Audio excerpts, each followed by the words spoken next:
Hey, you're listening to the Smoke Meat Podcast. I'm your host, Brad Pittman. Smoke Meat's brought to you by Joe's Underground at the corner of 8th and Broad in Augusta, Georgia, in the bottom of the Lamar Building. Such a great place to go. You always meet new friends. You get to hang out with your old ones. I love going there. They make me feel like family every time I go. Go see Jeremy and the gang at Joe's Underground, the corner of 8th and Broad in Augusta, Georgia, in the bottom of the Lamar Building. Remember, I goes to Joe's and so should you. I've also got a new sponsor here on Smoked Meat I'm really excited about, the 4 Points Trading Company. I've never been a real big candle guy. My wife took me to get some, we went out just looking around one Saturday and I found these candles. I found one that said firewoods. I'm like, I'm going to see what this is. And I smelled it. I'm like, I got to get this. And then I saw one that said whiskey and they had my heart. And I came home and I brought them down to the studio and lit both of them up. And oh man, it's so wonderful down here now. It was good enough where I got in touch with them. I said, "Look, man, I want to work with you," and they have been so great. They've got all kind of different smells. They got man candles and they got women candles. Right now, all my people can use the code Smoked Meat and get 10% off your order. So go to 4pointstradingco.com and get your candles. Today, my guest is Mr. Gerry Laffy. Jerry is, I just don't even know what all to say about Jerry. He's just amazing. He was in the band Girl, who has been an inspiration for so many different bands. Then he started, being a personal manager for a film director. And they started doing music videos. And they did some of the videos that are my youth. When I was talking to him, I was seeing all these videos in my head, I remember Hungry Like a Wolf, Wild Boys, Elton John. I guess that's why they call it the blues, and just so many others. True by Spandau Ballet. And it was just such a treat to talk to Jerry, and he's such a great artist. He was so kind. I asked him for a headshot to put on my wall here in the studio, and he sent me 3 pictures that he did, and he signed all 3 of them, and they're so great. All 3 of them are sitting in front of me right now. So I could go on talking about him all day, or you could go on and listen to me talking to him. So we're going to go on and kick that beast off here on Smoked Meat. Hey, so how you doing this morning, Jerry?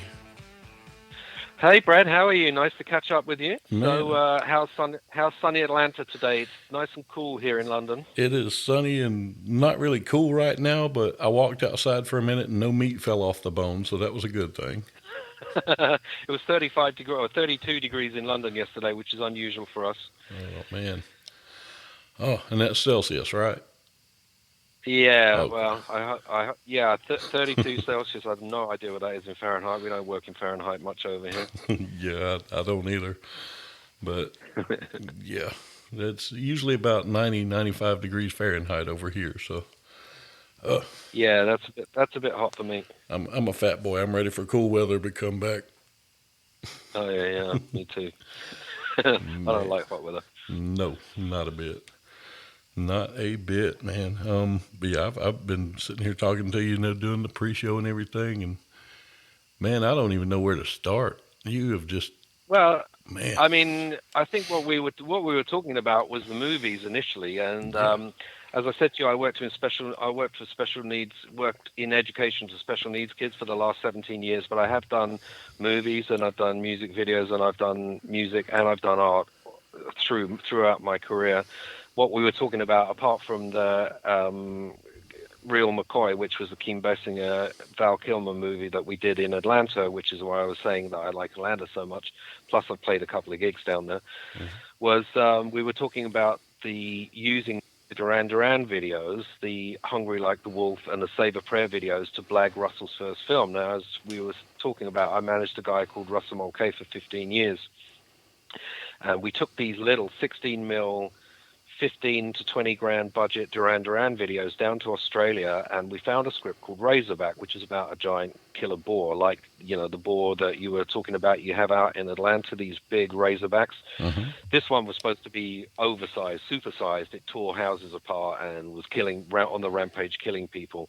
Cut a long story short, we used these music videos to blag the film and thought, oh God, how are we going to do this? We've got all these music videos to do in England. We better run back and knock out these music videos and come back and do the prep for the film. All the time, the movie thinking that we were spending months and months doing storyboards and prepping for the film. So anyway, we flew back to London. We did I'm Still Standing. That's why they called it The Blues for Elton John. We did Total Eclipse of the Heart for Bonnie Tyler. We did Something I Should Know for Duran Duran. And we did Hungry Like the Wolf. We did Iceland, Ice House. And we did True for Spandau Ballet. The week that we left to do the movie, I think True and Something I Should Know were really at the top of the charts, and I think it was Spandau Ballet's first number one. Mm-hmm. And the week that we finished the movie, Total Eclipse of the Heart was number one both sides of the Atlantic, so no one really knew we'd been away. And in the meantime, we'd made this little movie which was very visual about a giant killer pig, which launched Russell's career, and within short measure, he got a call to do the Highlander film, which was with Sean Connery and Christopher Lambert and Queen doing the music. So for me, it was an amazing mash of, you know, being in the movie business, quote, movie business, and like hanging out with the likes of Freddie Mercury and Brian May. It was kind of cool. I was young and impressionable. I was in my mid-20s, and it was a heady time for me. Oh, man. Yeah, I just love the fact that, you know, y'all got the movie, and, you know, of course, you came back and, you know, knocked out these videos just, as you say, we just knocked them out real quick. And, you know, every video you named is, man, I'm sitting here in the 80s right now, because those were my teen years. Russell was really a phenomenal director, and the speed that he worked at was amazing. Most of those videos he's done, with the exception of like Wild Boys, which was a huge production, nearly all of those videos were like 1 day production. They were 2 or 3 days of prep, 1 day shoot, and like a day in the edit suite. And he really knocked out good quality work, and they were a lot of they called him the 3-minute Spielberg with good reason often. Mm-hmm. Because with minimal budgets he made people look absolutely incredible, and people like Kim Carnes acknowledged Russell that, you know, without that video, Betty Davis Eyes would not have been a number one, and I wouldn't have sold 10 million copies of that. And, you know, he really did have people lining up. Initially, he got lucky, I got to be honest with you. He had people like Spandau Ballet and Duran Duran were new kids, and when those became huge hits, the Elton Johns and the Rolling Stones and the Fleetwood Macs and the Rod Stewarts came out of the woodwork and said, hey, I want some of that too. So, you know, all of a sudden, from knocking out little videos, he was really, you know, quite a big shout. MTV was a big sensation in the 80s, as you remember. So it was all of a sudden, it's like, what, we're on in 50 countries at once all day long. I mean, bands were lining up to get music videos made. Yeah, and you know, that's one thing that kind of makes me sad is a lot of groups, the music video is gone pretty much. It seems to, yeah. I mean, a lot of stuff now. No, I think it's a shame too. A lot of stuff seems to be made virtually on people's phones these days. There's no record companies are so. They're just not the creatures they were 30, 40 years ago. You know, people now, they make music in their bedrooms and they upload it, and people, you know, buy it or they get it from Spotify or YouTube or wherever they get it. And the music industry is gone. The days of spending $500,000 to make a music video is just long gone. Yeah. But I think Russell realized that, and he realized that he had to get out of music videos. We thought it was going to disappear much quicker than it did, actually. And he wanted to use that 35mm format to get into making movies. And as I said, he's made 10, 15 movies, and recently has been producing TV shows like Teen Wolf. He's executive producer and director on a lot of those. And television will run. I think television was going to take a lot to get rid of, but certainly the music business is on its feet. And the last 5 years or so, people haven't made money from selling records. They've made money from selling tickets. Friends of mine, like the Def Leppard guys and Duran Duran and LA Guns and all of that, they've made money from bums on seats. Well, as you can imagine, they've made nothing this year. Yeah. The Def Leppard guys had a huge tour booked in America this year with Motley Crue and I can't remember the other Yeah, bands. it was. Poison, I think. Big, I think it was massive tour. Metallica. I can't remember, but yeah, that was going to be here in Atlanta this month. Yeah, I think actually it was Def Leppard, Motley Crue, and Poison, Joan Jett. I think it was that That's lineup. exact. It was Yes, all that's who it was. stadiums. Yeah, it was all stadiums, every single show. It was the first time they've ever done it in America. They've done stadiums in Mexico and in South America and stuff, but this was their first time of all stadiums, like in the States. It was going to be their big wham bam. Yeah. And of course, it got cancelled. It's all been postponed to next year, but who knows whether it's going to happen next year? Would you want to sit next to 90,000 people in an arena? I don't think I would. No. Which I don't No, know. exactly. For that lineup, I'd wear a mask. Well, that's right. I mean, it might be worth Oh, getting a man. respirator and going and see that show, but I I don't know. wear I wear one anyway. I might as well see some good groups, man. Yeah, I mean, it's a lot of people, including myself, miss seeing live stuff. But I haven't done live performances myself for a long time. But as you've seen from my resume, I kind of do art and music and special needs, and a lot of this stuff. What I'm doing this promotion tour for at the moment is about at the end of August. Cherry Red Records are releasing all of my catalog, 16 albums all at once. Well, actually, 8 of them are girl box sets. 8 they're on CD releases. 2 girl box sets of the Sheer Greed and the Wasted Youth, and they're already out on Cherry Red. And on August the 28th, they're releasing all of it on stream and download. Plus, I've got a merchandising company because I've been asked many times over the years about girl merchandising and where can I get a shirt and this, that, and the other. So I thought I'm going to deal with it myself. So if you go on Facebook, there's a group called Sheer Greed, which is the name of the debut girl album. And there's also Noise Merch, is a big trading company in England called Noise Merch, and they do all the rock and roll merch. And both my art and the girl stuff all the merchandising is on there, and that's all kind of out in August, which is why I'm waving my flag at the moment. Plus, I'm on vacation from my college job, so that helps.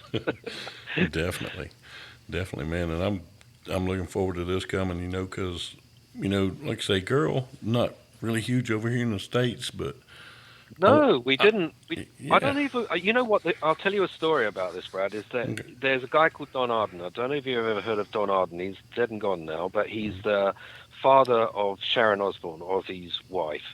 Now, he was our record company boss and Ozzy's back in the early 80s, and he was a notorious character from the English music business, reputedly hanging people out of balconies by their ankles and that kind of stuff, right? True or not, I don't know. But cut long story short, we had a bit of a falling out with him. We released a debut album called Sheer Greed, which was top 30 in England, #1 in Japan and Thailand and Hong Kong. It didn't really go into America, so he promised us a tour. We had toured in England and Europe with UFO, and he said, okay, right, if you sign management to me, because we've already got your publishing and recording, I'm going to put you on the bill with Ozzy, so there would be Girl, UFO, and Ozzy Osbourne touring across America, 40, 50 dates, which would have been huge for us. And what happened was, because we didn't sign management to him, he was so pissed with us that we got pulled from that, and Def Leppard got that tour, and it was the tour that initially broke Def Leppard in America, opening for Ozzy. They did lots of other stuff too, because they had Polygram and they had Q Prime management. It was a much bigger deal than we had. But our guitar player, Phil Collin, had left and just joined Def Leppard in time for Pyromania, so he was fortunately on the boat just as it exploded. I think Pyromania went from selling nothing for the first 4 or 5 months, they were really worried, to selling 8 or 10 million records in America, and of course it broke them wide open in the States. But just happenstance, it was their chance, not ours. It's just the way it went. Yeah. And that's one thing I've learned, being in show business. I've been doing stand-up for almost 30 years now, and, it's just that one little thing that can, give you that break, and you never know what it's going to be. Timing, absolutely. You could do a stand-up, and I've done shows like this with people, and they might be 8 or 10 people. I remember we did one show with John Taylor. I played with John Taylor when he left Duran Duran in '97 to 2000, and we played in this almighty hurricane in Hallandale in Florida. And there was basically about 6 people in the venue. We had to wade from the Holiday Inn over to the venue because there was like 10, 15 inches of water. And we got over there, and there was no one in there, and there was someone in there who was a TV producer who put us on a show. I mean, and I'm sure you've probably seen the same thing. You might do a show that's, 15 people, 4 of them hecklers, and someone at the back is a booking agent for CAA. You just don't know, do you? Yeah. And luck is a huge part of it. There's a lot of work goes into it, but luck is a huge part of it. I'm happy with my career, though. I'm happy that, Phil Lewis fronted the LA Guns and had an incredible career. That was born from Girl. That Phil Collin joined Def Leppard. That was born from Girl. And I've released 32 albums and done artwork and worked with Russell Mulcahy and a dozen movies and 100 videos. I mean, I've had fun time. I don't regret that Girl didn't break, because maybe I'd still be playing those same songs 40 years later. I don't know if I'd be... Unless I was a multi-millionaire, then maybe I'd put up with playing those songs over and over. Oh yeah, exactly. But yeah, and I'm like you. I've never made it huge in comedy, but I've had a good time. I've made some people laugh, and I think I've made a grand total of $50. But I've always done it for fun. I made a bit more than $50, but I certainly haven't made the money that Phil Collins made. But as I say, he may have had luck, and he may have had Mutt Lange and good songs and what have you. But they've worked their ass off for 40 years. They've not done nothing but touring and albums and touring. It's hard work doing that stuff. Oh man, I remember in 8th to 9th grade, I remember having the muscle shirt. Everybody that was ever a Def Leppard fan had it. The Union Jack with the little Def Leppard logo down in the corner. That's right, and the shorts and all that stuff. Oh, yeah, they sold that flag. They sold that flag like crazy, didn't they? Oh, they did, man. And it was funny. People would get them that didn't have the little logo, and everybody would make fun of those people because they didn't have the Def Leppard in the corner. They were cheaping out on it. Yeah. Yeah. But I remember at the time, when it really broke, I was still obviously quite close to Phil, and I was calling him and saying, "How's it going?" He said, we've done 85,000 copies this week, and the only thing that kept them off the top spot was Thriller. They were number 2 riding Thriller for months and months and months. And as I said, this album went from, oh my God, we're not going to break even, to, wow, we just passed the 10 million mark. Yeah. And beyond. And as you know, they're one of the 5 bands in history that have sold consecutive. I think they're called Diamond Awards when you sell more than 10 million in America, and you get a Diamond Award. And they're one of the 5 or 6 bands that's done that for 2 or 3 consecutive albums. It's an extraordinary career they've had. Yeah. And man, yeah. I mean, like I say, listen to them. That was part of my youth, and like I said, these videos, man, I just can't get past them. Just Elton John, those. I'm Still Standing. I guess that's why they call it the blues. That's, I actually wrote those 2 in my show notes before we even started talking. And, Total Eclipse of the Heart I've and really True. Been, yeah, I've really been lucky. I mean, as you say, through happenstance and timing, I just happened to be there, as bands like Duran Duran broke and Spandau Ballet, but also got to hang out with Queen. They did the music for Highlander. We did a couple of music videos for them. With Elton John, Russell did 22 videos for Elton John, and I was there for probably 12 or 14 of them. A couple of them I produced. That's why I call it the blues. I wrote the storyline for that, about the boy who gets drafted and taken away from his girlfriend. I remember Bernie Taupin saying to me, that's one of the closest, because he obviously wrote the lyrics for it. He said, that's one of the closest concepts that anyone's ever come up with for a music video of where I was coming from. It was like late 50s scene and being dragged away and, being conscripted and all that stuff. And, that was kind of cool. I didn't write many scripts, but that was one that obviously hit the nail on the head. And just hanging out, finding yourself at Sunday lunch with Freddie Mercury is an extraordinary thing for a kid who's from a rock band who aspired to be all of that, Yeah. Yeah, hell, that'd be extraordinary for anybody. And, well, that's right. And actually, even at the time, we didn't realize that. No one knew it at the time, but Freddie was already ill. It was 85, 86. We were doing that Highlander film, and that's when he got diagnosed. And sadly, he died in 91, and that was about the same time that Steve Clark died from Def Leppard. I think he died in 90 or 91.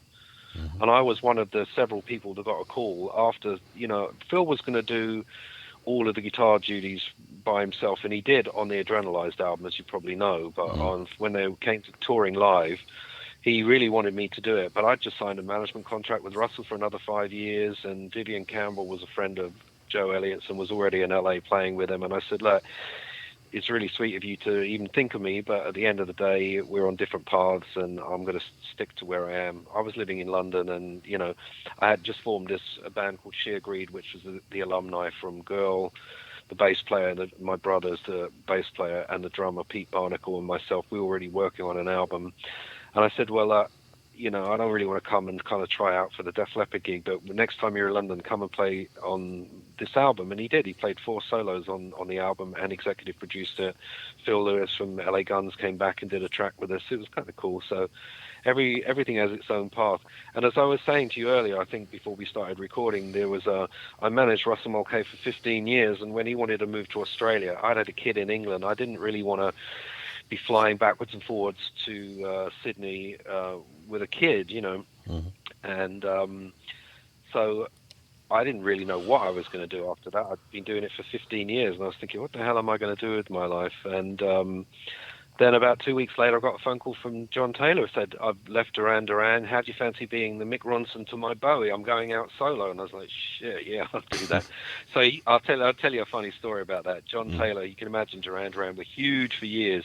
Yeah. And he said, my solo album, which I played on a couple of tracks, and is really doing well in Germany. And we've got this football stadium and it's sold out. They've asked me to play. Will you come and do this one show? We'll have 2 days of rehearsal and all that stuff. Cut a long story short, we went and we rocked it up, cranked it up.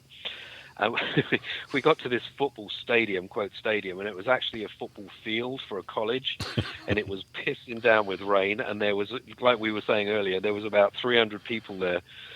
And we were like, well, not quite what we thought it was going to be, but let's just do it anyway. And we just cranked it up, and we did a really good gig. But poor John, his ego must have been crushed. We, as I say, he'd come from the dizzy heights of Duran Duran, and this guy in German, and I'm only paraphrasing German because I don't speak German, but he was like, "Ladies and gentlemen, durch Specialität from England, James Taylor." And this guy looked at his face like, fuck. It's raining, it's empty, no one gives a shit we're there, and he's just called me James Taylor. Oh, that's awesome. Oh, but it kind of bonded us a little bit, and then it was only supposed to be this one gig, and then what happened? We were in, I think we went in a sauna or something in the hotel, and he looked at me and Dan, the drummer, and he said, "You know what? There's a NAMM show in New York next week. Why don't we go and do it?" And so I was like, "Yeah, sure, okay, I don't mind doing it." And so we went over and we did the NAMM show in New York, and then he was like, "That went well. I know a club in Santa Monica. We should go and play that too." And before we knew it, I ended up doing 3 years with John. I ended up doing 9 or 10 CDs with him over the span of years. And we did 3 years of touring, and we toured all over America, which is how I got to play. I think it was called Mama-Kins, the place in Atlanta, but anyway, blinding show in Atlanta. We played in Japan 3 times. We went to Taiwan. We went to this gig, the infamous gig in Germany, which we still laugh about now. But I mean, I'd already kind of, when Andy Taylor left Duran Duran in '86, they called me in and said, we're doing an album which turned out to be notorious. Do you want to come and play some guitar on some demos? So I knew them anyway on a social basis because we'd done so many music videos by that time. And it was kind of nice to be asked to go in and play a bit in their studio. And that's how I've done a few things, actually. Same thing with Ultravox. I got a call from Ultravox to say, we're doing an album. Do you want to come in and play some rock guitar on a couple of things? And it's just helped expand my career. I can't say I played in Duran Duran, but I certainly played with Duran Duran. And there's a couple of gigs that we did. One gig in New York, which was Simon Le Bon came in and played with us, which was kind of cool. So it felt like being with Duran Duran. I've never actually been in a gig where it was that electric. So I kind of saw what these guys dealt with, because when it was the John Taylor Terroristan band, and then he introduced, so we've got a guest tonight, Simon Le Bon. The place absolutely went nuts. Every camera went off and everyone screamed and yelled, and I thought, oh, okay. So you can imagine this, that was in a club with maybe 500 or 600 people, so I could imagine that with 50,000 people. Oh, man. The adrenaline was high. It was like it was like an adrenaline shot to my heart. It was wonderful. Okay. So I kind of felt maybe Girl could have been bigger, or maybe I should have reconsidered that, trying to blag the Def Leppard gig. But not for very long. I love what I do, and I like where I'm at now. I like making my own music and being my own boss. It Yeah. might not be kind of top grade stuff, but I write and produce and play all my own stuff. It's kind of nice being your own boss. Hey, I look at it this way. Everything that you do is what shapes what's happening now. I've done some things. Everybody says I regret doing this or I'm ashamed of this. I've never done I anything I regret regret. nothing. Yeah, exactly. I don't regret No, anything. I I've done some things I should regret probably, but I don't because it's yeah, all same put me with right me. here Same with me. talking to you. I've done some dumb things, honestly. There's no doubt that we can all say that. And Oh yeah, there are a few regrets. Oh, I wish I hadn't have said this, or I wouldn't have made this person feel like that. But other than that, I just think that life's a journey. It's not about the destination, and it's not about the beans that you collect on the way. yeah, It's about being the best you can be and best you want to be at that time. And for me, I'm an artist. I'm a musician. I'm a manager, I'm a teacher, I'm a lot of different things. I'm not just a lead guitar player. I'm not even that good as a lead guitar player. I'm just a guitar player that occasionally hits a moment where I write a good song or I play a good solo, whatever, but it's not my life. It's one of several facets of my life. And I kind of like it that way. yeah. And that you're talking about not being a very good lead guitar player. That reminds me of a quote from the Beatles. When they were in the interview and someone asked Ringo, said, "Ringo, are you the best drummer in the world?" And one of them piped up and said, "Ringo's not even the best drummer in the Beatles." The Beatles. Well, that's right. But I mean, the one thing that I can definitely say is that, in my contribution to the bands I've been with and the music I've done and stuff has been significant. And Yeah, I feel quite pleased that I've made a significant, bands. We've had bands like Guns N' Roses and Cinderella, and Tracy Gunn. Secured Phil Lewis from Girl because he was so influenced by Girl. It's really cool that those big hair bands of the 80s, a lot of them cite Girl as being really influential of combining the kind of glam from the 70s with heavy rock and it coming out of London and the androgynous style and the yeah, big hair and hairspray and all that stuff. I mean, we did it 5 years before those guys. It's not to say that the New York Dolls didn't do it 5 years before us. They probably did, and we nicked a bit of that, but we created our own thing as well. mm, And as I'm talking to you, I've got my website open here, gerrylaffyart.com, and on my bio page, there's one picture at the top, which is all my album releases. And even I sometimes do a double take and think, shit, did I really do all of that? Because I think of myself these days as an artist and as a teacher. So it's kind of weird talking to you and doing promo stuff at the moment because really, I'm promoting a lot of material from my past. mm-hmm. And you don't drag all that stuff around with you. I'm sure you don't every day when you go to the grocery store think about stand-up shows you did 10 years ago. You just don't. So Yeah, it's weird when you look at things like your CV or you update your website and you think, oh man, I've done a lot, and I have done a lot. I'm really lucky. yeah. I'm sitting here looking at the same picture. Just that one square on my screen. I mean, just damn. That's, Well, those albums, yeah. I yeah, mean, actually, and I look at the girl stuff too, and that's all the stuff that's just come out. There's 3 studio albums, live in Osaka, live at the Marquee Club, live at Hammersmith Odeon, all of these different things. And I put a DVD together about 10 years ago now because there was a few bits and pieces on YouTube that were really bad quality, and I realized that I had the masters for the like the proper videos that we did, and also strangely the last interview Girl ever did in Hong Kong was a TV interview, and Russell Mulcahy was in the room filming this thing, so it was a nice crossover of my next career with that previous career, and he videoed just the aping around and the sneaking vodka and oranges behind the cameraman's back and all of that stuff that we did, and it was Phil Collin had left the band, but it was kind of a bittersweet moment for me because I was going off to do this Razorback movie in Australia. We did the last shows we did were in Japan, Thailand, and Hong Kong, and this was the last 2 shows in Hong Kong. And we're in this big ass hotel suite, and it was all drinking champagne and rock starring it up. And I was kind of really conflicted because I was leaving. My brother was going back to London, and Phil Lewis is as near to my brother as you can get. You know, bandmates are really close, and he was going back to who knows what. And I felt conflicted that I'd kind of feathered my nest a little bit and was leaving the band and going off to work. You know, Russell had said, look, great, we got a movie, you should manage me.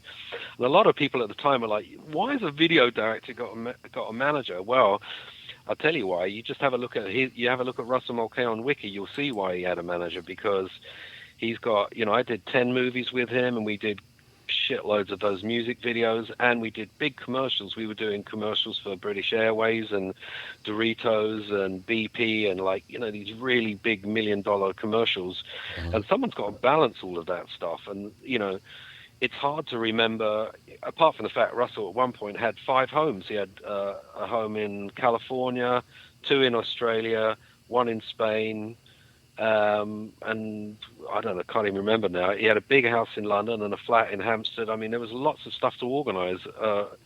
So you could see why he had a manager, and it was a smart move, really, because a little video director, you know, it's like some actors in their local theatre. They become Brad Pitt one day, you know, if you're lucky and you got the right people working with you, you can really break it big. Yeah. Yeah, well, I'll tell you. But anyway, it was good for me. You know, it was great for me. And while I had an arrangement with him that while he was shooting movies, invariably he would have, like, you're so insular. When you're on a movie set, you've got production assistants and you've got first ADs and producers and God knows what else. I'd basically set up the deal and leave him to it. And that's why I worked with people like the London Cowboys, with Glenn Matlock from the Sex Pistols and Jerry Nolan from the New York Dolls. I did projects like that when he was doing movies. I remember, strange actually, I was talking to someone the other day about this, about the anniversary of Live Aid, and I did a show with the London Cowboys with the guys I just mentioned, and Steve and Barry from the Idols, and we were in Japan, and I flew from Tokyo to New York on the day of Live Aid, and was so in my own little bubble. I didn't even know it was happening or what it was about, but I had, like, punk top hair and a pink coat and white Capezio shoes, looking like a rock star. And I got to New York, and all these people that I knew didn't know who I was were going, well done, man, cool, have a great show, and all that stuff. And I think, what the fuck are they all talking about? and I got to the hotel at St. Regis in New York, and I got this phone call saying Diana Ross calling for Russell. And so I took the call, and I said, I'm really sorry, he's on set at the moment, can't take the call. And she was crying on the phone. And I was like, what's the matter? And she's like, it's all so beautiful. It's the most surreal moment. I'd had this, like, what the hell are they talking about coming through the airport? And then Diana Ross on the phone crying and telling me it was all so beautiful. What a weird life I've had. Oh, man, but it's a great one. And, you know, you talk about the teaching you're doing now.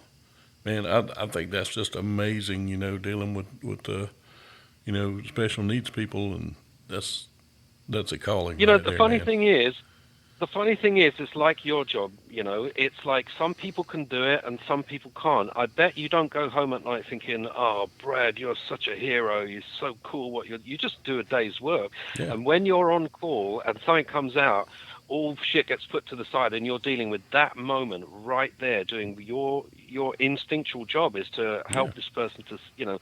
My job actually is far more fun and far more playful than I can imagine your job being. I just have listen, I'm one of those guys that can sit down in a room. If you put me in a birthday party with 8-year-olds, I can be 8 in 2 seconds. I can be the balloon guy. I can be the guy who spills the soda and all the kids, like, you know, I can be that clown, no problem. Yeah.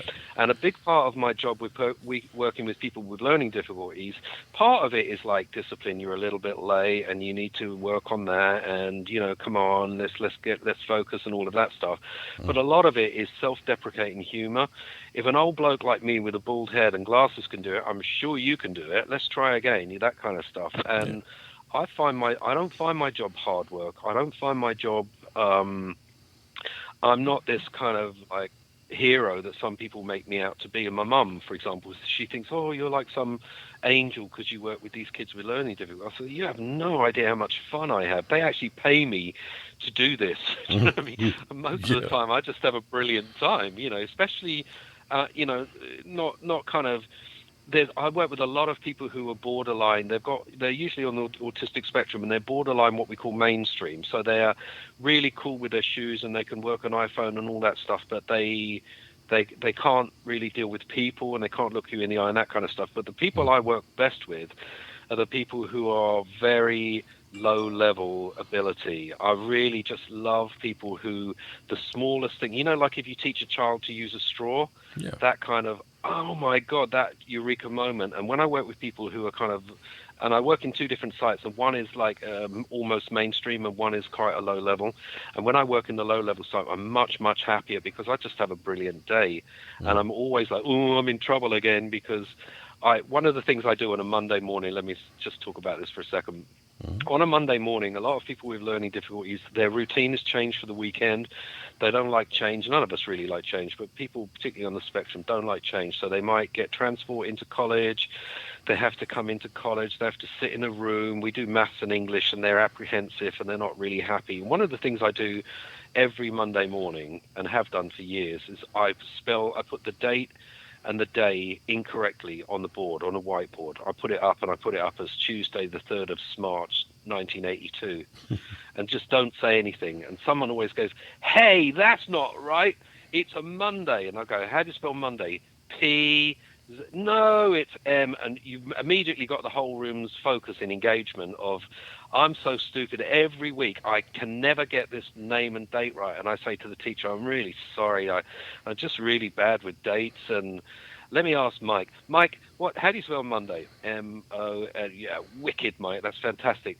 Judy, what's the date today? And she looks on her phone and tells me. And all of a sudden you've got the focus of the group. And within that 5 or 10 minutes of that kind of exercise, the teacher's ready to start doing their class. And if I'm teaching myself, then I just carry on. And it depends. Sometimes I support and sometimes I teach. I'm a qualified teacher, but I much prefer support because you don't have all the quantification and the paperwork and the management meetings and all that bullshit, which I really can't stand.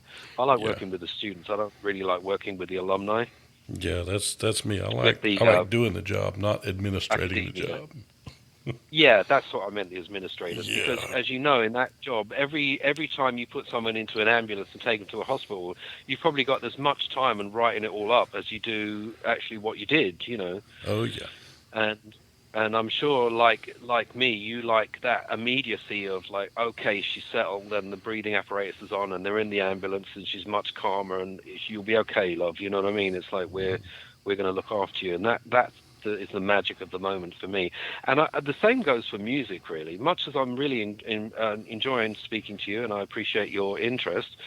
For me, music is like that moment on stage, the touring, the traveling, the interviews, especially like the record company post-gig bullshit and all that stuff. I haven't got a lot of time for that anymore. Being on stage and going, and people go, yeah, that is the magic of the moment. But that's an hour and a half a day. The rest of it is touring and moving and bags in and out and all of that crap, Yeah. Yeah. So there's something about the magic of the moment, isn't there? And I guess that's why you're still doing paramedic stuff, is because it's the love of your life. You're not doing it for the money, and I'm not doing my teaching for the money. I do it because I really love it.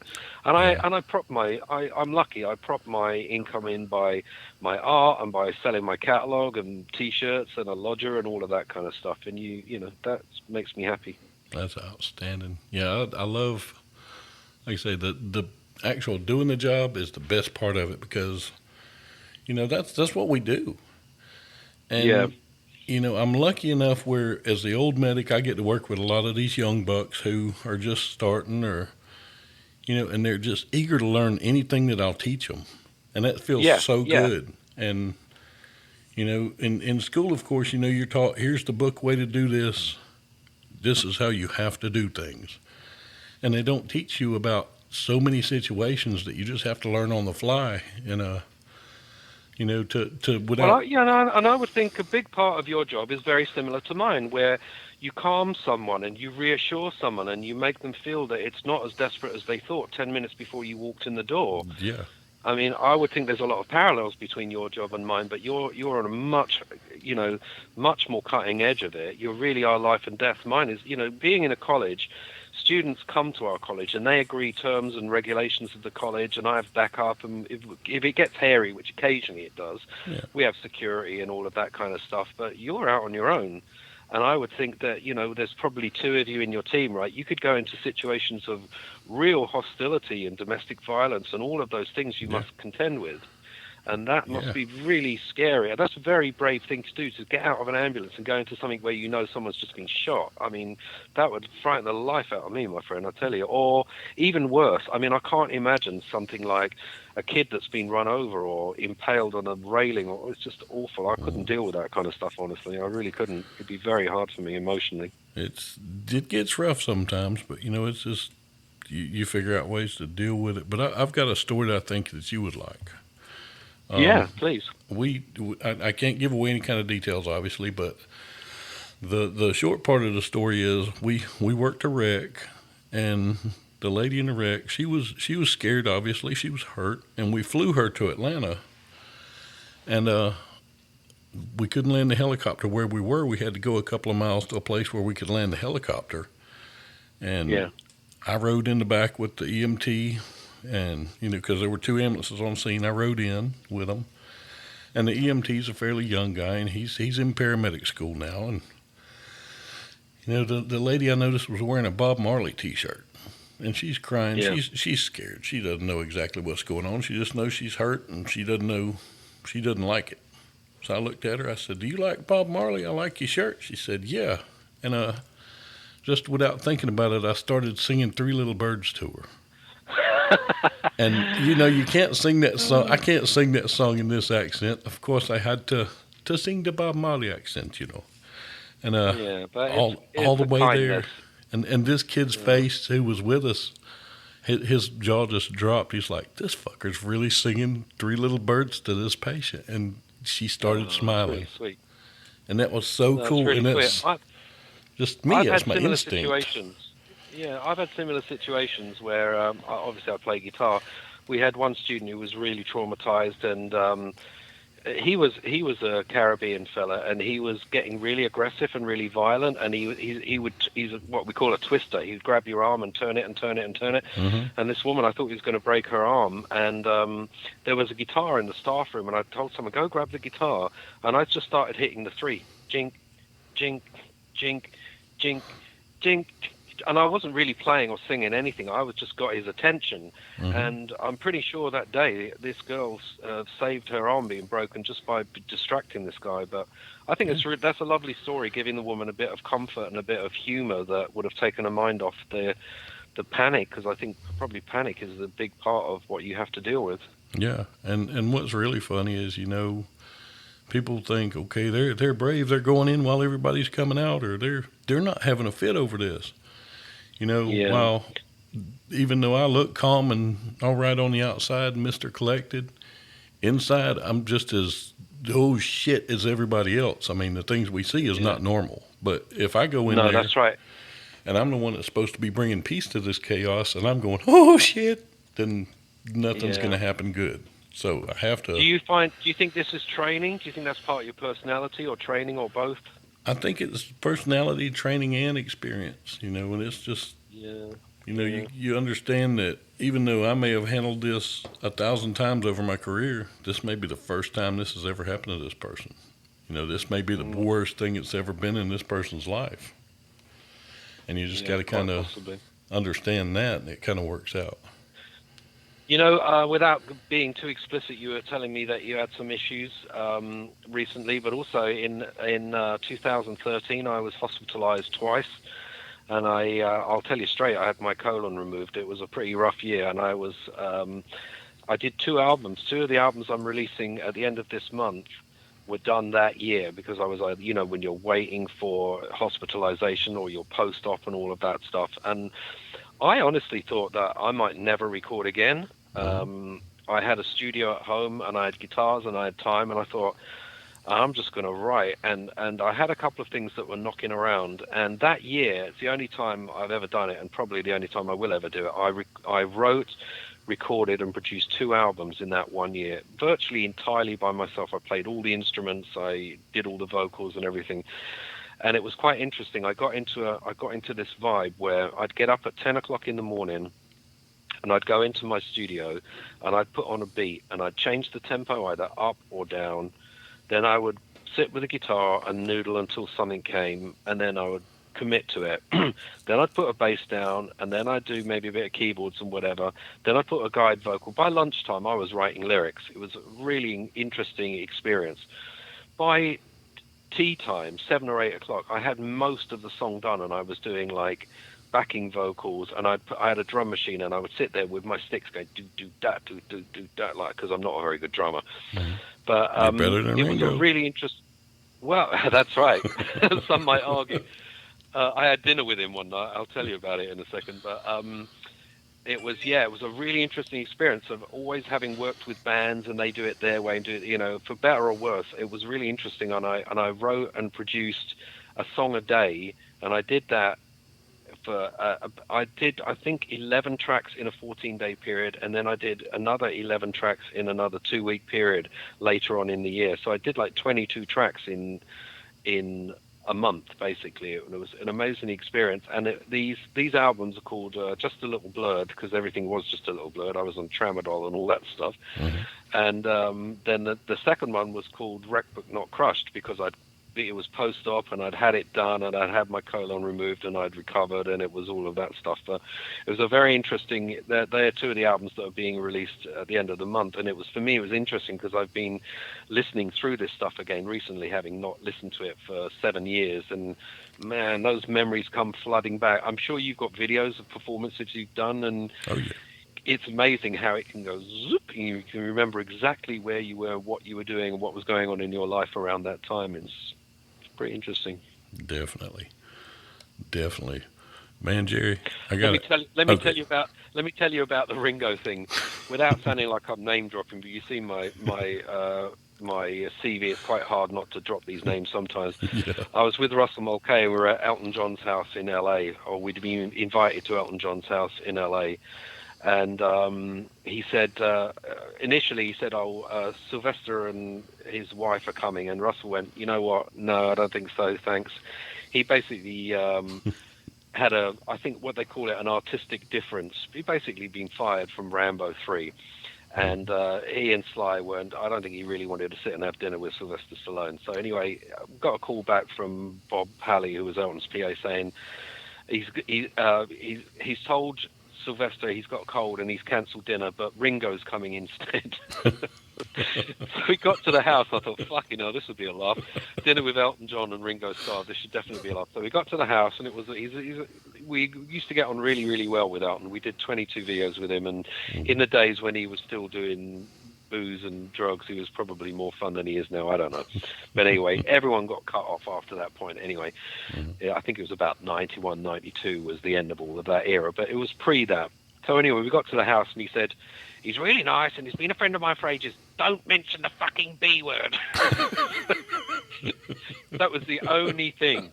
So as it happened, Ringo, when he'd left the Beatles, or when the Beatles fell apart, did a movie called The Magic Christian, and Magic Christian was a movie I absolutely loved. It was Peter Sellers and Ringo Starr, and I knew this film verbatim. And at some point in this dinner, when he was complaining about the fish and chips, which was, you can imagine fish and chips at Elton John's house, it was like salmon and beautifully made this and the best wine and all that stuff. Yeah. He was moaning about, oh, I don't know, there was bones in the fish. I don't know, it was grumpy. And Russell said to him, I did a music video with you in south of France. Do you remember? And he went, I wasn't there. He went, yeah, do you remember we were there? And he was like, I wasn't there. And apparently that was his stock answer in the days when he was drinking. I wasn't there. Okay, fair enough. So I said something that was a line from the film, and he looked at me and recognized what I was talking about. And for about the next half an hour, 3/4 hour, we were trading all these lines from the Magic Christian. It was hilarious. A tenner. I can't change a bleeding tenor, and all of that stuff. It was really funny. And it's something Phil Lewis and I from LA Gun, still to this day, we still quote each other backwards and forwards lines from the Magic Christian. I'll tell you what's funny. So yeah, crazy old life. Crazy old life. Oh man, I remember seeing Ringo in Caveman. Yeah, that's right. Well, he did try after the Beatles. He was wandering around, wondering what the hell to do with himself, wasn't he? But Yeah. I think I don't know if you've ever seen The Magic Christian, but if you get the chance, have a look at it. It's the most one of the most quirky films, and it's got every named star you could possibly imagine doing crazy cameos. You have Raquel Welch in a skimpy outfit being the slave mistress, and you've got John Cleese who's he's selling a Rembrandt. He's an art dealer selling a Rembrandt to Peter Sellers and his adopted son Ringo Starr, and he's like, oh, how much for this thing? It's like £20,000. It's like, which would have been a fortune in the late '60s. And so he goes, okay, I'll buy it. So he buys this picture and he shoves a pair of scissors in it and cuts the nose out of this Rembrandt and keeps it this like stamp-sized nose. And the John Cleese character is completely aghast how he could do such a thing. And Ringo says to him going out, and keep your eye out for a good ear. It's just full of brilliant one-liners. And it's like, and at the end of it, do you remember a song called...